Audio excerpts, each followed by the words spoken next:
I think a lot of people understand how dyslexia manifests with English, like reading words. Yeah. But reading music, I don't think that's ever really occurred to me before. Yeah. It's too slow. I always find myself, it would be too slow to even continuing to attempt to read music. But you had this innate ability to play by ear. Yes. So was it frustrating when people would especially early music teachers would expect you to read music? Yeah. And then you were like, I can play this, but I can't read it. Exactly. They would always be on me. You need to learn to read music. You need to learn. But I, in my heart, knew I could not read music.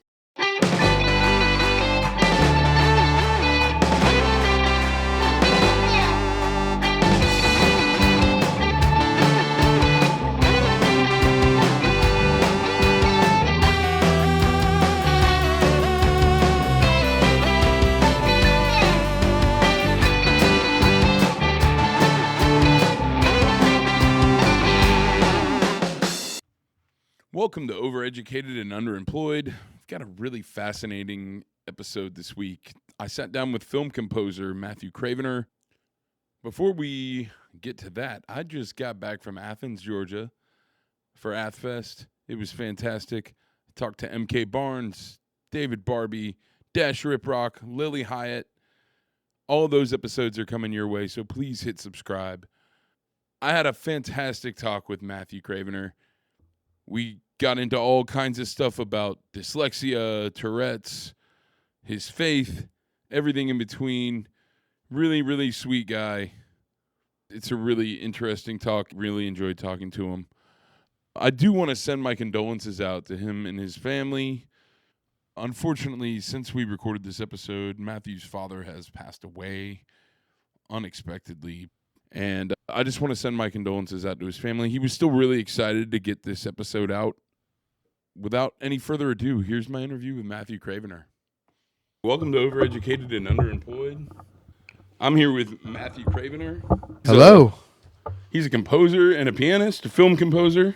Yes, film composer and classically trained pianist. I'm going to ask you the first question I ask everybody. Sure. And that's, what's the first song that you remember loving as a kid? You can sit back. Okay. Yeah, it'll pick you up. So, Amazing Grace. I'm a believer in Christ. I'm a believer in Jesus. So, yeah, that's the first song I ever remember hearing. Cool. Yeah. And did you hear it in church, or did you hear it at a funeral, or just around the house? Okay. I used to go to church as a kid. And that's another story. Okay, we'll get into that in a second then.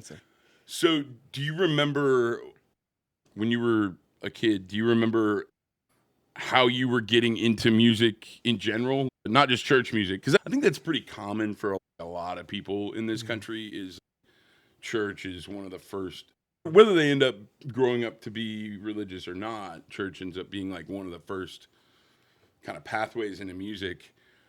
Very true. But did you grow up listening to much secular music, or was it mostly gospel and It was mostly gospel music. When I grew up, it was kind of like that was really the only music besides classic rock that me and my family listened to, because my dad grew up in the 1950s and 60s, so he always liked the classic rock and the old gospel hymns, the old classic country tunes and stuff like that. That's what I grew up listening to. That's how I grew up to appreciate that kind of stuff. Were you listening to contemporary Christian music much, or was it mostly gospel? And thrown in there were some instances of Open the Eyes of My Heart, Michael W. Smith, and stuff like that. But yeah, there were a lot of other albums of old gospel hymns, like It Is Well With My Soul, Amazing Grace, How Great Thou Art, and stuff like that. Yeah, How Great Thou Art's one I remember from. Yeah, things changed, but in the early days, that was what I grew up listening to a lot. Were you interested in playing music back at that age, or was it something that you just enjoyed? Since I started playing when I was 4. Okay. I was introduced to playing the piano very early in life. But it wasn't through the church? No, it wasn't through the church. Okay. No. Were you playing in the church much as a kid? No, never in church. Okay. I was in a church band, that was later on. So what was the first thing that got you into playing at 4? My parents bought me back when there was a store called Service Merchandise. I remember Service Merchandise. Yeah. You grew up here in Tallahassee. So my parents bought me the toy keyboard, like real small. when I was 4 years old, and they brought it home to me, and a couple weeks go by, and I was caught by my parents playing Amazing Grace on the piano, that same gospel hymn I was listening to at church as a kid before I was 4, all in the earlier years. And they asked You me just like picked it up by ear? by ear. I noticed that when I saw you Yeah. play the other day, you played everything from memory. So you don't read music at all? Not at all. Oh, I have wow. dyslexia, which prohibits me from reading. Yeah. I would imagine that would be quite challenging. Yeah, I can't tell treble clef notes from bass clef notes on the staff. That's what it is. That's really interesting. I don't think I've ever really, because I think a lot of people understand how dyslexia manifests with English, like reading words. Yeah. But reading music, I don't think that's ever really occurred to me before. Yeah. It's too slow. I always find myself, it would be too slow to even continuing to attempt to read music. But you had this innate ability to play by ear. Yes. So was it frustrating when people would especially early music teachers would expect you to read music? Yeah. And you were like, I can play this, but I can't read it. Exactly. They would always be on me. You need to learn to read music. You need to learn. But I, in my heart, knew I could not read music. Yeah. Because I know myself. You didn't necessarily know why yet. Not then, but very early on, as time progressed a little bit, I found myself knowing why I couldn't read music. So when did you get a dyslexia diagnosis then? About 6. Okay. Did that help you validate that stance to your music teachers? Not one of my music teachers, besides one of them, ended up understanding the fact that I couldn't read music. They always wanted me to do it. And one did, but prior to your diagnosis? After? Prior and after. Oh, okay. Yeah, after the diagnosis, there was still, you need to learn. They would always tell me, once you learn to read music, it will open up so many more doors for you. And they used to tell me that, and I used to be like, yeah, I just can't do it. That may have been true in some ways, but it may have been. But those are just doors that aren't going to open for someone with dyslexia. Exactly. Yeah. Exactly. So, anyways. But was it also validating to you, like when you found out, where you were like, yeah, I knew this. I couldn't read music. Yeah. It was very much. And when I got to the level or the position when I knew that I couldn't read music, I was like, God has more plans for me with me not being able to read music. Yeah. That's the important thing I take out from that. And I got to say, watching you play the other day, everything from classical compositions to modern, more American music, whatever, it was really amazing to watch you do it all with a set list like any other musician would. Because I think that there's this weird kind of two-way street where I think people if they're playing in a folk band, which I also think is weird. It can be, yeah. No, I think it's weird to judge them. Yeah. But then you do them when they play, and I don't think that there's no judgment when you don't. Exactly. When people see me, they're like, "How do you do this?" Yeah, it must be something supernatural, or how do you do this? There's no way. Oh, you can, but you can. So they assume it's a spiritual gift. So you had a very musical brain. Yep. But you didn't necessarily speak the language or read the language that your teachers were trying to teach you. No. How much of your memorization was something you had to force yourself to learn as a result of all that, instead of it? Was that also innate for you, the memorization part of it? The memorization was really easy, actually. That was the thing that drove my learning to learn piano playing. Actually, I tricked my teacher one time. And pretending to read the music. I would just say, play this one more time, a couple more times, and I would play it. And she thought I was actually reading the music. So she goes to my parents about 3 or 4 months later, telling them, he's been bullcrapping me for a couple months. In 4 months, he's been playing with me. He actually can't read the music. He tried to make me think he was reading the music when really he heard it. So that was humbly speaking, making people think I could read music when I really was doing it all by ear in the first place. Yeah. So and if I don't want to like skip over any like big moments, so if we start Sure. to stop me, but you're growing up playing music, not so much in the church, but playing mostly by ear. Sounds like you had a variety of teachers. Oh, I did. Was 6. the refusal or inability, whatever you want to call it, to read music, was that part of why you cycled through so many, or do you think you outgrew them, or Outgrew them? Yeah. They couldn't teach me anymore. Yeah. It was like that.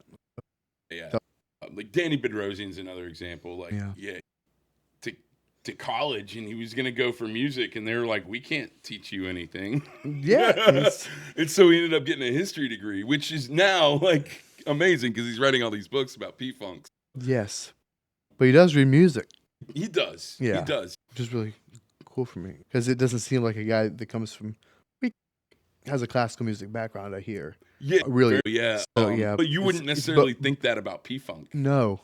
Exactly. One thing I was actually, after the P-Funk Fest about a month ago, I was talking to him, and it was like a variation of something he said when he was here. I was like, man, P-Funk is like the opposite of a mullet.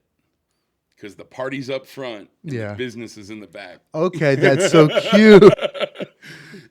It's so true because him and Benzel and Lige and they're holding it down. They in the are. Back. And then everything up front is just musically it's still tight because they're holding it all together. But it's like there's this party and there's this chaos and just everything is crazy. A classically trained musician. Just one of them. I'm going to interview Lige in a couple of weeks here, but. And I don't know that he has classical training, but he's been playing like his whole life too. You know what I mean? They also they call it the College of P-Funk. I didn't know that. That's cool. Yeah, eventually, like once you're like brought into the circle, you just get taught a lot of shit.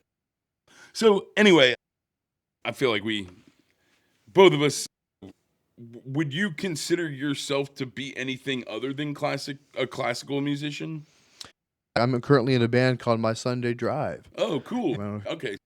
So so I record songs All right, perfect.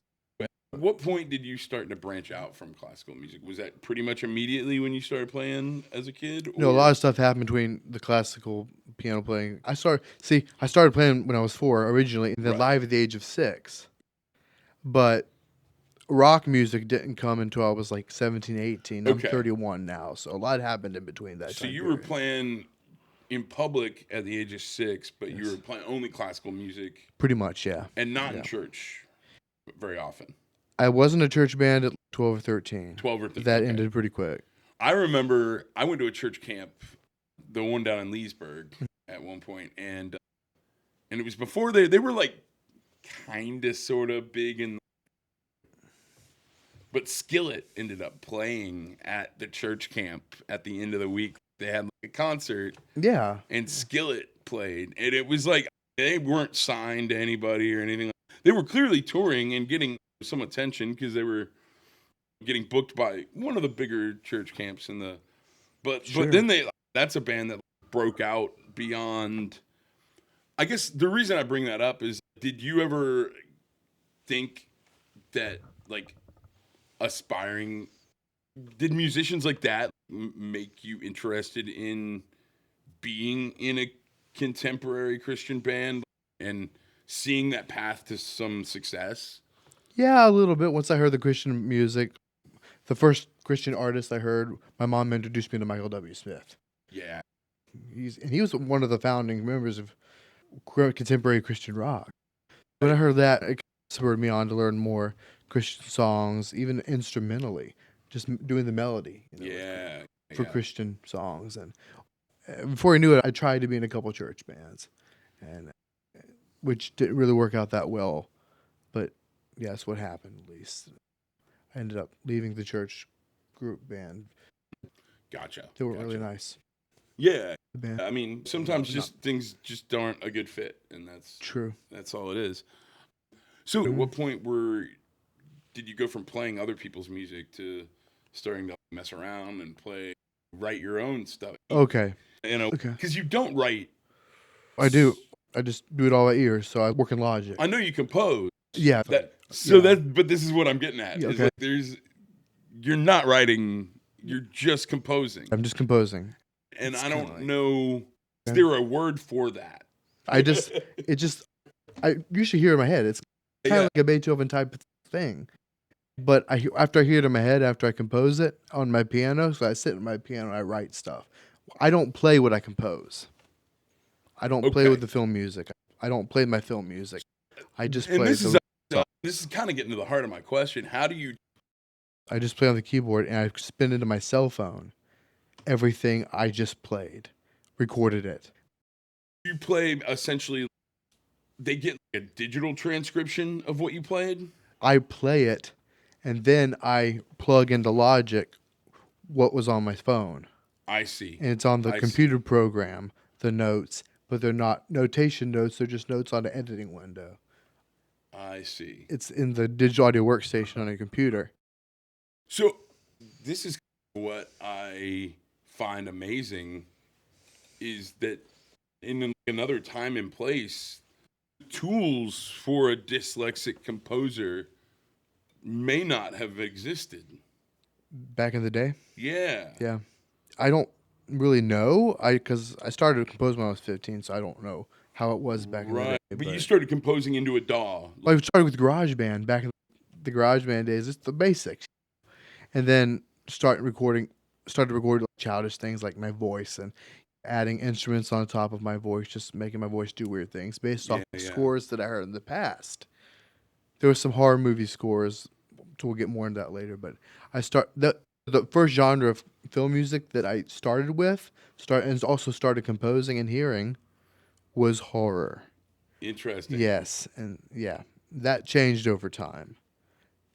But anyway, I would hear the scores, and then I would say to myself, I may be able to recreate that sound in my DAW, in GarageBand first, which became other advanced DAWs, and DAWs would do more advanced things.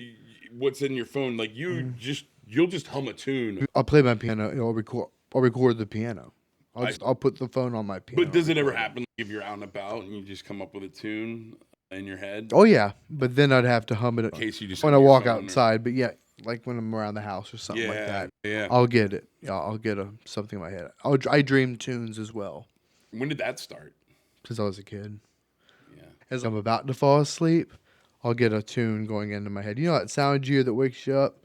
The sound gear that wakes you up instantaneously? Yeah. I'm like, those sometimes are tunes.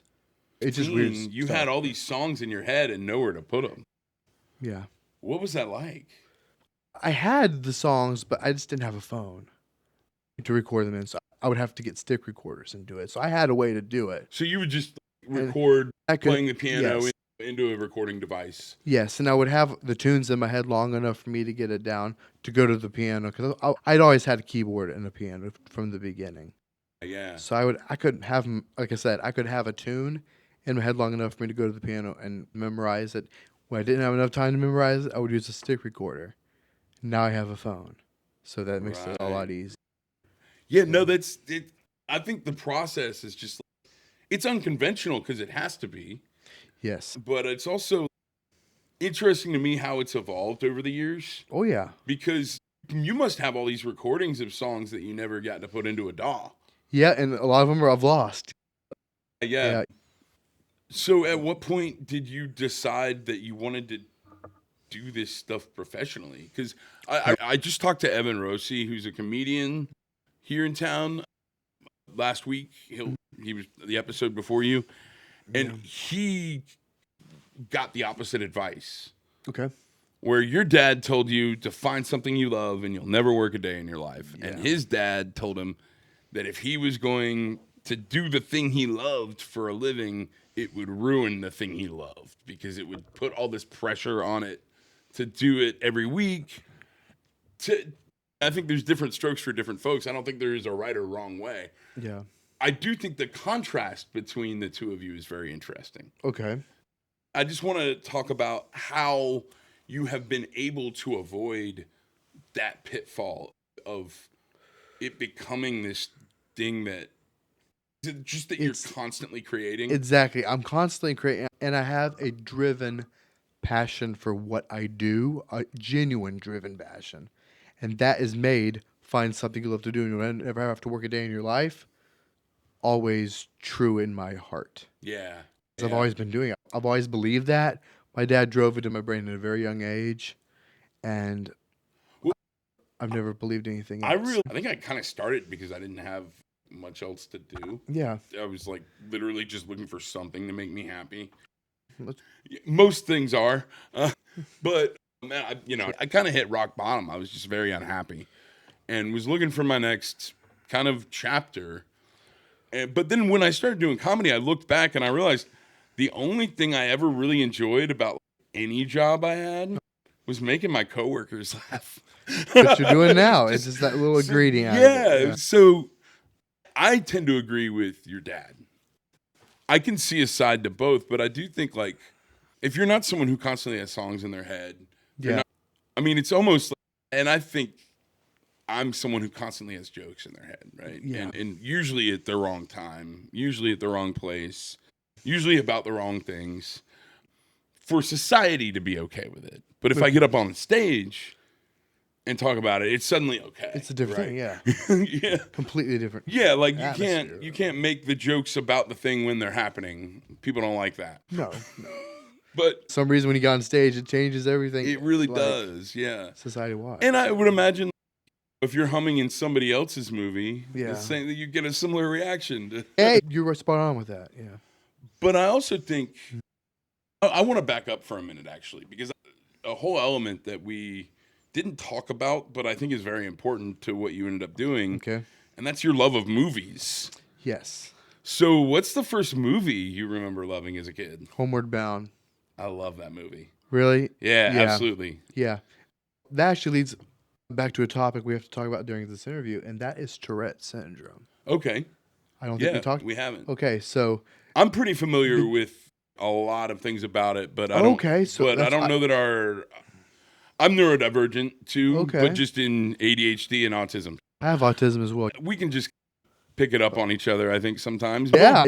But I think to have the kind of creative brain that you have, I don't know that it has to be autism, but I was like, there's neurodivergence here on some level, right? Sure.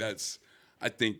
Maybe not even to the point of autism, but some people, anybody who's creative, in my opinion, has something, quote, quote, Yeah, there's not something wrong, going on. but something going on. Level of autism, but almost autism. Well, spectrum for a reason.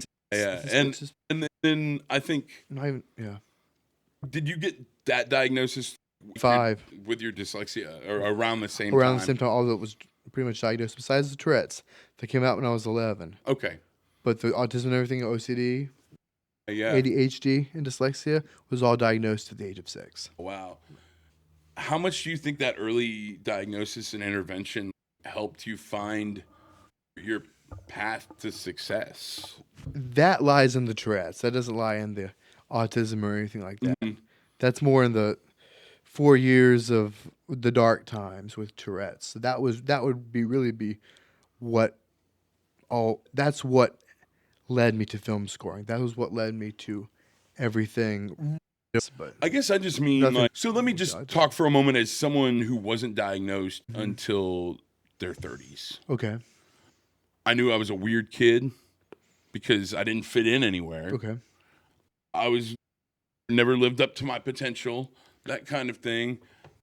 And to me, the neurodivergence explains all these things, right? Sure. And in a compassionate way. yes, But Yeah. when you're a kid and you're just struggling with those things and you don't have any idea what's going on, like you're just getting into trouble, you're not necessarily getting the help that you need. I didn't even I dropped out of high school. Yep. I ended up with a master's degree because I found, even without a diagnosis, just found ways to, outside of their structure, to be successful. Knowledge allowed you to embrace certain things that you had as strengths and be like, all right, I don't have to even mess like with reading music. Like, I don't even have to mess with this. I'm not even going to try to do this because I know my brain is just not built for it. there was definitely a time in my life when I say something is up with me. I am different.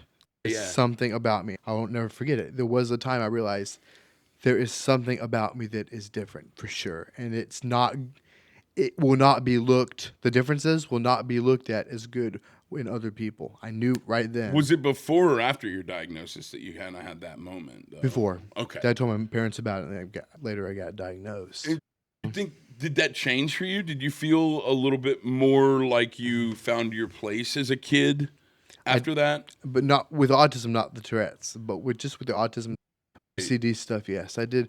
There was a time where I was like, "It is what it is. I'm comfortable with this." When I think Tourette's is the last one of these disorders that or syndromes, whatever the DSM wants to call them. I'm not trying to be like super PC about what they. I don't care. I'm just trying to convey the information. Oh, sure. You know what I mean? I understand. Yeah, sure. Yeah, because I don't feel like there's anything wrong with me either, right? It's just we just have brains that work differently. Exactly. And I think anyway. Yeah. And now thanks ADHD, totally forgot what my question was. But I think what I'm getting at is we can move on to, okay, because you mentioned it a few times now. Obviously, by the time you're 11 or 12, something else starts happening. Yeah. That is causing you to feel like you're not fitting in and distress, and you get that diagnosis. I think Tourette's is the least, it's like the last kind of one to tackle in terms of at least people who try to understand things. Yeah. Understanding them. Our other neurodivergence still don't know a lot about Tourette syndrome. It's just the vast majority of people just don't know about it. It's a lot more rare, I think. It's true. And there's also, I think, more of a stigma around it and there certainly has been like recently, and we don't even have to get into. I told a joke about that whole thing where I was like, man, I've never seen woke turn on itself so hard, because it was like you had like the most woke people defending a white man saying I know the N-word. And I'm just like, so anyway, like that's how I sum it up. Is it's like whatever. I don't have an opinion, but that's a joke that I wrote about it. Okay. It broke woke, if you will. Yeah, bro. It broke woke because you literally had. Yeah. But I do think it helped people, for better or for worse, start talking about it more. More people know just the name, I think, and a little bit about it more than what all comes with it. Yeah. What you have to deal with. Yeah. Because it was on, or maybe it was like one of those daytime talk. It was either Maury or Springer. Oh yeah. But it wasn't an episode of Springer that was like. This segment was actually very kid friendly. I wouldn't say like friendly, but no, it was definitely not kid friendly because she had Tourette's and she was cursing at him. Oh, I didn't know she was doing that, but yeah, it was not a conflict. It was really very much a let's get awareness about this thing. Good, yeah. But then when they aired it, everybody just thought that she was faking, and people still to this day will see this clip on the internet. Sure. Even now and today, because in the 80s or 90s, you're like, okay, yeah, people will say that, but now. Because it's it was a very extreme case of it, right? Oh, yeah. So tell me about how this arose then. It's just something that starts happening one day? Me and my family take trips. We used to. Not anymore. Up to Pennsylvania, where I'm from. I'm from Steeler country. A little town called Katanning. Population 900 to 1,000 people. Very small. But so we were on a vacation traveling there one day. I was 11 years old. And all of a sudden, I feel a sudden need to hit my arm, the upper part of my arm. Had no idea what was happening here. But I felt as if ants were crawling, like an antsy feeling. Okay. Right here and my arm. It was a physical feeling that made me want to do that. And I was like, what is this? And my dad was like, I told my dad about it. Right? I feel this weird feeling to do something. Something that I told him what it was I wanted to do. So, my parents knew nothing about Tourette's, absolutely nothing. Okay, so we were alarmed at first, like what was going on. So then I start right then, and it just the vocal tics and the motor, the bodily tics, they came out all at the same time, pretty much, and it got progressively worse as we were driving along. The road. So as time went on, at first they're like, "What's this? Stop! We don't understand." But then what happened was, over time, they looked into it. I had a doctor's appointment, neurologist appointment, all this stuff. Yeah. And then I was diagnosed with Tourette's Yeah, shortly thereafter. And I was like, I know what's going on since we were like that. But then it got a lot worse when I wanted to go to middle school. And there is a magnet school for performing arts. It's called Raw Middle School. It's here. Yeah. It's a middle, yeah. That's where I went before it was a magnet school. Yeah, I went there for It just felt like a prison then. I made some good connections there musically, and one great connection. Did you But know Cynthia Prescott? Was she still there when you were there? I believe she was. I believe. I never met her, but I know She was the name. Dr. Fernandez, Donna Calloway. I don't know if you know who these people are. I do know Donna Calloway. Donna Calloway, yeah. I'm going to be Thumper. Okay. Because if you don't have anything nice to say, you don't say anything at all. Right? Okay. That was, but yeah, made some great connections there. But there was a lot of bullying going on back then. And the stress of the bullying in middle school caused the tics to worsen over time. I think there was a pretty bad culture. Because I'm a little bit older than you, but I think Yeah. there was a pretty bad culture of it at Raw that probably didn't go away by the time you were there. It was a nightmare. It caused me to be bedridden for 4 years because of the Tourette's. Oh, my goodness. Yeah. Wow. I could not do anything. After I left Just middle the school, anxiety of like going to the anxiety made the Tourette's go through the roof. Couldn't function. My parents had to hold my head so they could spoon feed me. I was given knockout pills every couple hours. Wow. It got so bad that one time my dad had to videotape what I was going through so the doctors could actually see that I was telling the truth about how severe the Tourette's was. Yeah. So here's the thing, though. People kept telling us, teachers, adults, it will get better with age. There's nothing to worry about, except with the dark times of which we were going through at the time.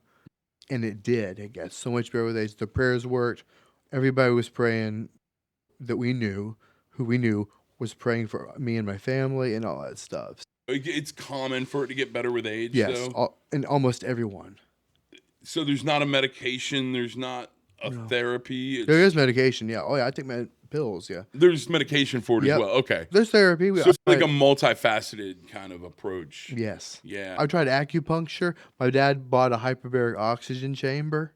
Wow. And now I'm on safely to say, the proper combination of medications to where we're afraid to tamper with the pills we take. Yeah, the perfect cocktail. The agent medication, those were the two main things. And God, obvious. You have to throw God in the picture. It's the three main things that help the track become better. It was also what led me to film composing. And first of all, I just want to say, I think it's awesome that, like, because I completely agree. Like, those things, like, all of those things working together is the best way. There's not, like, a conflict between any of them. No. Or anything like that. There's not, like, a conflict between God and medical intervention or whatever. It's all the same thing. Yeah. The people who do believe in God, all things work through God. Even medicine. Yep, he's the main guy. So, how did this horrible experience... First of all, I'm sorry that you went through that. Yeah. And I appreciate you talking about it here, but... I'm very open with all that. But I think that's important. Need to hear it. Thank you. How did that lead to such a positive thing, though? Homeward Bound, the film we just discussed. Yeah. I was lying in bed watching Homeward Bound, and I happened to hear the score behind it, written by a composer named Bruce Broughton. Okay. You've heard the name before? I've heard of the name. I connect him with that movie, but he composed the score. I do remember the score of that movie being like another character, which is, to me, good. When a composer gets it right, yes, the score is another character in the movie. It's so true. So you're watching that movie. Yes. Yes. Did you even care about the dogs and the cats? Or was it just the music for you? Just music after a little bit of time. I loved the main theme. I loved how Bruce, the composer, just took every single frame of that movie and made great music behind it. So fitting for the movie. Yeah, it really is. It fit perfectly. It's one of my favorite scores of all time, needless to say. But I have a lot of favorites. But digressing, I heard that. And then, here's the thing. As the dress was dissipating, I would be at my computer, still doing GarageBand stuff, but I would be listening to scores from movies, just listening. Nothing, not making, listening. So I was listening to these scores. It was like, some of them were horror, but I was falling in love with them. Absolutely falling in love with these scores. I was listening to these scores like, remember the Unborn film? Yeah. Yeah. Soundtracks, the Crazies, the new Crazies, the Breck Eisner version, all Homeward Bound, symphonic stuff, classical scores, John Williams, all of these wonderful composers. And God was preparing me, I felt, to scoring the films because 5 years go by after I was like 17, 18, where I said, you know what? I'm going to stop primarily playing the piano. I'm really interested in seeing if I can't score the heck out of a film other than doing piano. Because here's the thing. Because of the Tourette's, I lost a lot of my ability to play piano. See? Because I was not playing during those. So I would imagine some of those tics would interrupt songs and... Yes. Oh, yeah. That was one of the problems I couldn't play because of... And now I can, since due to the fact that I get better with age. Yeah. I can play now and not tick. Yeah. I wouldn't have guessed that you had Tourette's until after maybe talking to you for 45 minutes, right? Yeah. I think I just understood a couple of the motions you made because you told me. I wouldn't have assumed that it was Tourette's even necessarily. Like, yeah, all that stuff. Because I do stuff like that a little bit slower just to adjust if my neck is hurting or it's like same kind of motions. And I certainly didn't notice. And people with a stutter can sing without a stutter, right? Yeah. Yes. It's almost like music can sometimes unlock Mel Tillis like thing. Yeah. History. Yeah. So is that what it's like for you now? It's whatever that energy is gets channeled into the playing. And I don't think about tics when I'm playing piano. I used to be able to think about tics when I'm playing piano with the Tourette's and during the dark times or just before it. I think it's a brain thing. So it just being young and having Tourette's, my mind would automatically think about ticking. And if I think about ticking in general, like the concept, I'll tick. Neuroplasticity is a really weird thing, man. Because I've dealt with that with chronic pain. Okay. Where it's if you start to get anxious or stressed about it, your brain will start to reinterpret anxiety as pain. And so then all of a sudden, just by thinking about being in pain, you're in pain. Yeah. Because you're anxious about being in pain and your brain starts. So it's like your brain really, it's crazy how those wires can get. It's so powerful. It can do so many things to your. It's the most powerful organ on the planet. Like our brain. It controls the rest of our bodies. Yeah. So, but yeah. You discover a love of film composition during all this. Did you know you wanted to be a professional something in music before that? Yes, piano player. So you wanted to be a professional piano player. Yep. I wanted to go big, successful, no matter what it was. Piano. But it was music for you. It's always been music. It's always been music. At what point did you kind of switch? Because was it because you weren't playing as much and the film composition stuff came up? You just fell in love with the film composition. It was just the change lied within the fact that I couldn't play piano anymore like I used to because of Tourette's. And there was no way I was going to be able to regain the skills for playing like I used to play back then. So, age 11, I got the Tourette's. To age 15, being bedridden, 14 and 15. Age 16, here I heard Bruce Broughton score for Homeward Bound. So you were already feeling better by the time you had gotten into the film composition, fell in love with film composition. Now I practice more. Yeah, I was about to ask, are you sure? Yes. Oh, yeah, I practice now. Are you sure you're not as good as you used to be? Because you're pretty damn good. I was definitely better and more skilled before the Tourette's hit. Yeah. Some of that energy's gone into writing more. And A lot of it. So when you were bedridden, were you still humming tunes into your stick recorder or anything like that? Actually, yes, a little bit, but not too much. My dad was giving me classic rock. Okay. Just music to listen to while I was going through what I was going through. What was some of the stuff that you remember latching onto during that time that helped you get through that? Elton John, Billy Joel. Piano guy. So you oh, like yeah, piano the guys. piano. Oh, yeah, because that's what I was doing. Allman Brothers, stuff like that. Trucks on the show. Butch's son. Really? Yeah. That's great. Yeah, wow. he plays with Melody and Brother and Sister, the tribute to the Allman Melody Brothers. Trucks, yeah, I know about them, yeah. Yeah. And Derek and Susan Tedeschi. Yeah. We always watch them on YouTube. I've seen the Tedeschi Trucks Band once. I saw Derek Trucks Band and Susan Tedeschi before they got married. I saw them a whole bunch before they ever combined their bands. That's so cool. But I've only seen Tedeschi Trucks once. They were great. Allman Brothers. So what about Ben Folds? This is my piano. That's really into him. No. A lot of people don't like his voice. Can't really see how that could be. Kind of see how it can be true. Yeah. Just here or there, people. Yeah. But did you still have aspirations while you're listening to like all this classic rock? During that time, I was mostly bedridden and tried to make it through life. Yeah. You didn't really aspire to have much aspirations for anything at that point. Not at that point. So you calling therapy stuff. Fall in love with film composition. Yeah. How did you make that successful? Okay. Because seems like you're pretty successful at it. Yeah. Now it's reached the word of mouth stage. Yeah. I'm not having to network quite as much as I used to, which is really a blessing. Yeah. I still do, but yeah. AMC film. It's going. I think. Things are headed in that direction. You haven't had the overeducated and underemployed bump yet, either. There he is. I know. You might never get hired again after doing this show. Who knows?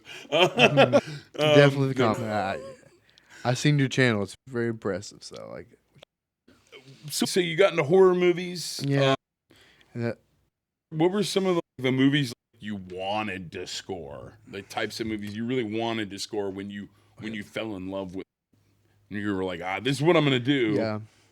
First, it was like films like Conjuring and stuff like that. I'm still a fan of those movies. Insidious, stuff like that. Yeah, just yeah. The non-gory horror films. Yeah. Because I cannot take gore. I just can't do it. Okay. I like films with better storylines, less gore, more psychological aspect. I'm with you there. Not necessarily for that reason. I don't like gore for gore's sake. Okay. I don't necessarily, but to me, a horror movie has to be all of those things that you talked about. Very true. Yeah. Like, it can't just be a gory, and that's no fun. No.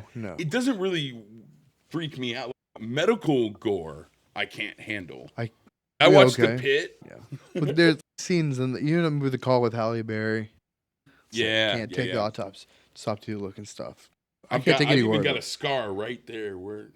I have a scar. I have a scar right here. That's another story, but that's not having anything to do with music, but anything like that. But how did you evolve out of horror films into some of the other things that you've done?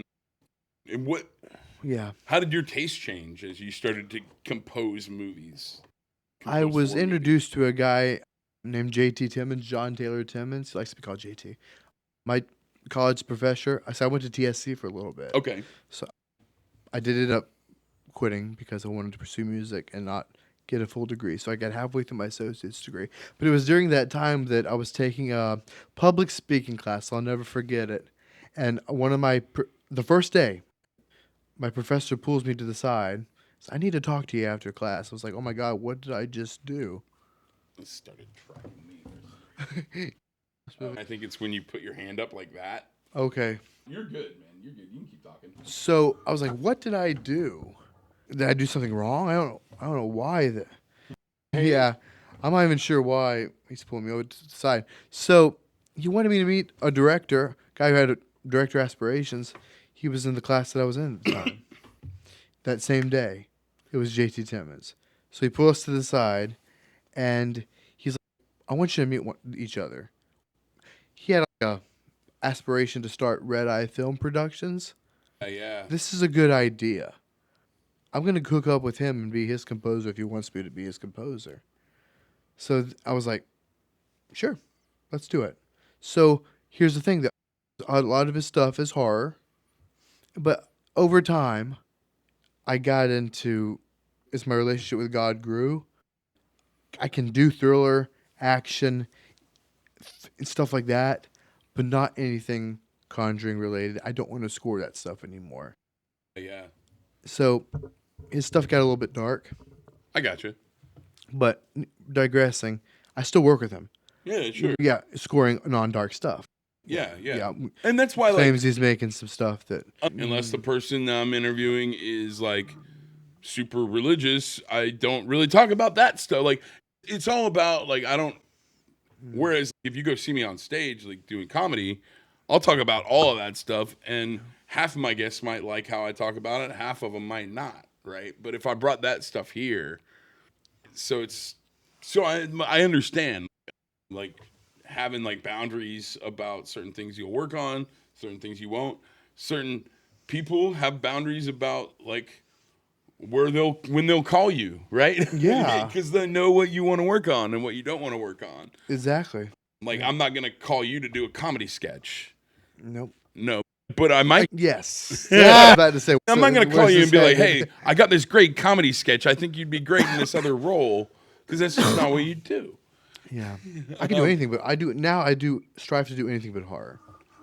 All I have to do if I want to make a certain type of film music is research it. If I don't know a lot about it. That's what I meant, acting in the sketch, not. Okay. Yeah. No, I would call you to score it. Yeah. But yeah, I think like having those boundaries is super important, because every time you say yes to something, you're saying no to something else. Very true. So I think like when you learn what you want to do and what you don't want to do in the industry, and you kind of have like, especially when you get to the point where you can say no to things, like that is a privileged position to be in too. True. Or at least like you have to work to get there. But I think every time you say yes to something you don't really want to do. Yeah. It's kind of liberating in a way that I'm up to that position where I can do that and still get work. But you're also granted with these other opportunities now. Yep. That are more in your interest. You're free stuff, doing yes. And so you're available for these other things, for the universe, for God, for whatever, to grant you with the opportunity. Yeah. Whereas if you're tied up scoring this movie you don't really want to be working on, you might have a project you have to say no to next, or something like that you really yeah. So I think that's a good point. That's where it's like having those boundaries for yourself. I think it actually opens more doors than closes them. That's very true. What are some of the projects that you're most proud of that you've worked on? I just finished a project called Repair the Breach, which is a faith-based documentary about repairing families from the roots up via Jesus. I think that is the documentary I'm most proud of so far. It's available to stream right now. Okay. So put a link to in the description to it. It's the biggest film I've ever worked on, actually. Oh, cool. Congratulations. Thank you very much. It's a documentary. It's about hour 30 minutes, hour 35 minutes. Good length of a document to any feature film, but for any feature film. See, I met Hani Korngold, there's an old composer. He's dead now. His name was Eric Wolfgang Korngold. Okay. Most people call him the grandfather of film music. Okay. Because he came just after the silent films. All right. Pretty much. Then I've heard the name before, but I don't. He scored the old Hollywood movies, the black and white stuff and all that stuff. Yeah. So he has a daughter-in-law, Honey Korngold. It turns out she was going to be at the South Georgia Film Festival. Same time I would be there. Cool. Yeah, so I heard that she was going to be there. My mom and I talked about the fact that she was going to be at the film festival. I really need to meet her if I can. Stuff like that, if I could. So we go to the film festival. It was about 5 years ago. I wasn't even afraid to go up and talk to her. I'm not scared to network. I'm not scared to go up to people and talk to anybody. Yeah. So I walk up, introduce myself, give her a card. I just wanted to make sure she was related to Eric. So I said, "Are you related to Eric Wolfgang Korngold?" And I just said, "Yes, what's your name?" And what I thought was going to be a 20-minute conversation turned to almost a 2-hour conversation. Yeah. With her and my parents. Those are the best, aren't they? And again, she knows a lot of people, like Hans Zimmer. Yeah. And because she's part of the family, and John Williams, all these people, has worked with a lot of other directors and has a lot of meaningful connections. So we had a long conversation. Like I said, me and the family. I had just produced a gospel CD at the time, because I still play. Original copy of that CD before it was mixed and all that stuff. And he got it for her. Nice. After the conversation, and we parted ways. And that's how I started to get work with Repair the Breach, which was this documentary because she was the producer of that film. Yeah. About 3 months after we met in person the first time, she scheduled me for an interview to meet in her South Georgia office in Quitman. So she sits us down, me, my mom and I, and my dad. She passes me chips, stuff to eat. We sit down, and she talks to us, and she said, "It would be good if you could score my upcoming documentary, Repair the Breach." I was like, okay. So we talked about the ins and outs, the details about it, and I was hired to do it. And that's pretty much the basics to that. It's permanently closed, but they moved to Athens. I love Athens. Yeah, okay. They moved to Athena Studios. Have you heard of Athena? Oh, I have heard of Athena Studios. Yeah, that's where they are now. Cool. I have actually recorded probably more episodes of this podcast in Athens than I have in Tallahassee. Yeah, you should also do an interview with her. I would love, Well, I'll be up there next month. I go to AthFest every year. It's a big thing they have where they have 9 stages. They have and I just did this tracking thing again. Oh. Sorry. Okay. I need to remember to turn off the hand gestures. Just give me a second. I'm just going to adjust. Sure. I'm going to turn off these hand gestures if I can. It's really handy when I'm like by myself trying to record something. Not so handy. No, I can't find it. We're getting close to wrapping up. So. All right. Yeah, no, I go to Athens every year for AthFest, and for my favorite band is the Drive-By Truckers. Okay. And they formed in Athens, Georgia. They now live in a bunch of other places, and they grew up in North Alabama, but their early shows were at Flicker Bar. But I go see them at the 40 Watt every year. I perform at Flicker pretty frequently nowadays. But cool. I've got a lot of ties to Athens, Georgia. I love Athens, Georgia. Hey, that's really cool. Yeah. So what were some of how did you get some of your early work?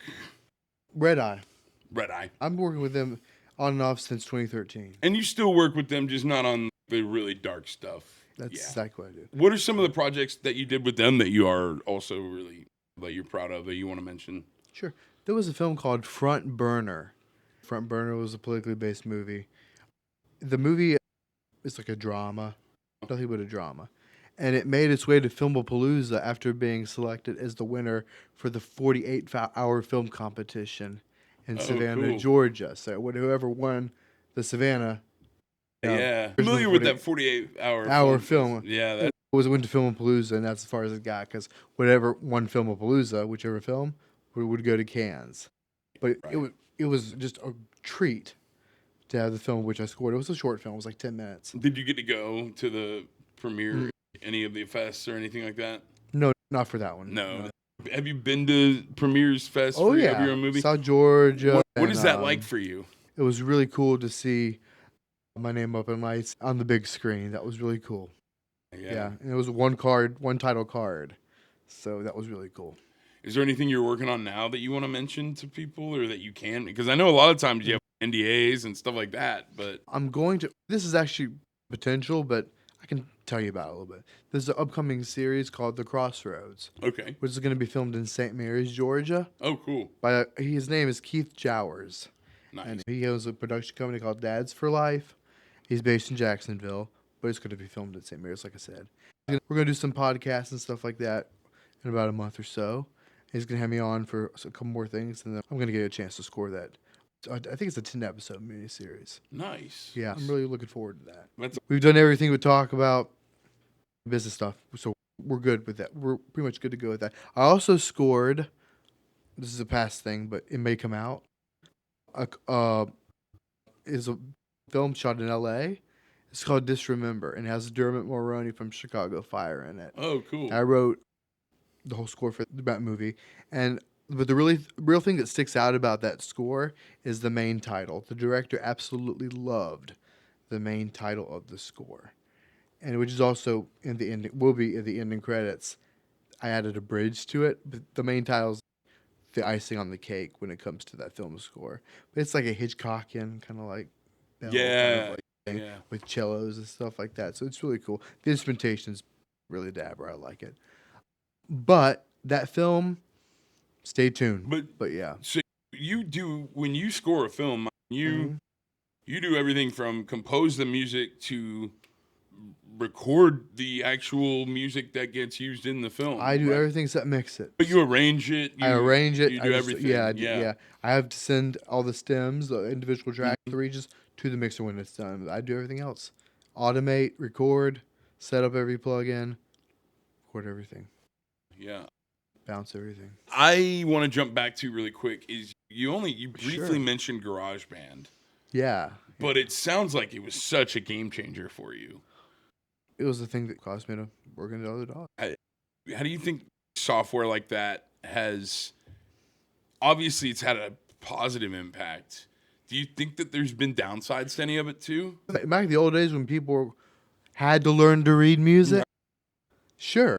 John Williams still uses pencil and paper, at least they say. So I feel that the technology these days for a person who doesn't read music like me, there's no downside at all to anything like that. But do you think it's had a negative impact on the industry at all? Yeah. Anyone can make music, even with not so brilliant tunes in there. Yeah, right? Look, 150 years ago, we had nothing except pencil and paper and the symphonies and the instruments. And that stuck around is the stuff that people thought was good. Yes. Well, I think for the industry, personally, the only thing we have to worry about in my I'm talking just musically, the future of AI and symphonies and all that stuff. I hate that the robots were supposed to be like cleaning our house and doing our laundry, and now and that way we could create art, right? Yeah. Now, and I'm still doing my laundry. I don't know about you. Kind of, yeah. Will Smith. So it's like iRobot. It's Will Smith. That movie was. iRobot has a great score. Yeah, Isaac Asimov. I love a lot of his books and short stories. That was based on one of his books. Matthew, it's been awesome talking to you. Is there anything else you want to talk about before we wrap this up? Be on the lookout for my website. I have a website. I got a SoundCloud, IMDb Pro, all that. I'll put that in the description. For sure. Yeah, for sure. That's pretty much it, man. Thanks for being here, man. I really appreciate you talking to us. No problem. Thanks, guys. That was my interview with Matthew Cravener. Hope you enjoyed it. I hope you learned a lot. I sure did. I once again just want to send out my condolences to his family. He was really excited to have this come out, and I'm glad we got it out for him this week. Next week, we got David Barbie or MK Barnes, or next week, we've got MK Barnes. Then we've got David Barbie, Dash Riprock, Lily Hyatt, Chris Skeen, all coming up in the next coming weeks. So please hit subscribe. Thanks for listening.